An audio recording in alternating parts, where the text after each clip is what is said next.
Hello mga ka-Twinbell! Good afternoon, good morning, good evening everyone!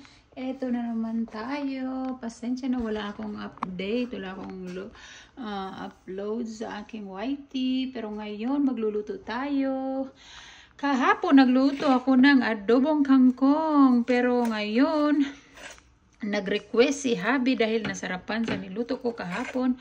So, magluluto ulit tayo ng adobong kangkong ngayong gabi. Kaso lang, lalagyan ko siya ng tofu. At magsasalad din ako ng talbos ng kamote. O, ayan. Bumili din ako ng talbos ng kamote. So far, for 10 years, ngayon lang ulit ako, for 10 years here sa Amerika, ngayon lang ulit ako makakakain ng salad. Hindi ko alam na meron pala yan sa Asian store, no? So, lalagyan ko siya ng jumbo shrimp. Jumbo shrimp. And then, siyempre, tatanggalan ko pa yan ng ulo. Tatanggalan ko ng ulo. Ay, no, tanggal na yung ulo. Tatanggalan ko lang siya. Ito ko lang. Tanggalan ko siya na.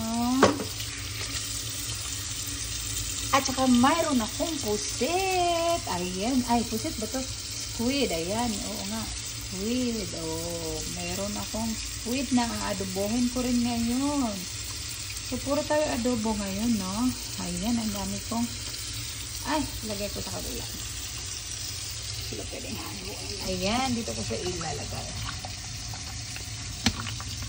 So, adobong puset. Ang dami. Ang dami yan. Maliliit lang. Baby lang. Baby lang siya.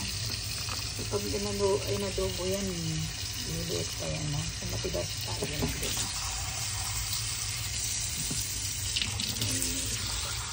So, sa Asian store namin nabili, kaso lang is naka-frozen siya.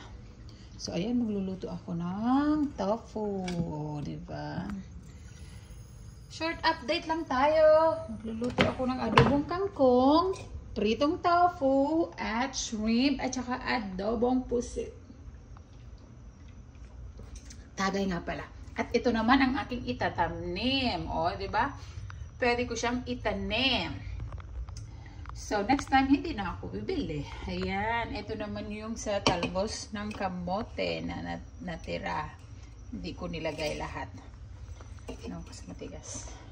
Dahon lang kasi isasalad ko kasi siya. So, ayan. Itatanim ko yung talbos ng kamote. Ayan na.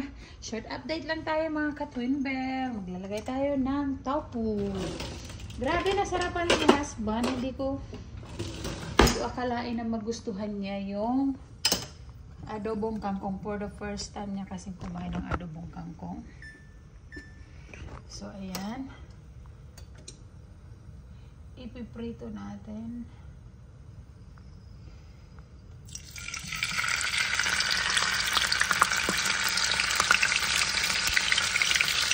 Masukpo. Ito lang siya kasi masama akong tao. Kasi yun ang sinasabi nila. Pag masama kang tao, sigsit lang sikat. Mag-ingat kayo, mga budol kayo. Mag-ingat kayo sa masamang tao. Masama akong tao. Yung mga budol kayo, tumigil na kayo sa pambubudol. Magbagong buhay na kayo. Ayan. So, takpan natin dahil titilansin.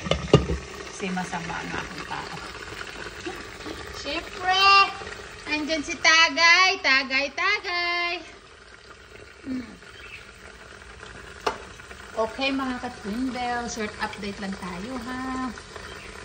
Maya ako sulit sa group chat kung anong ganap. Bye-bye. Thank you.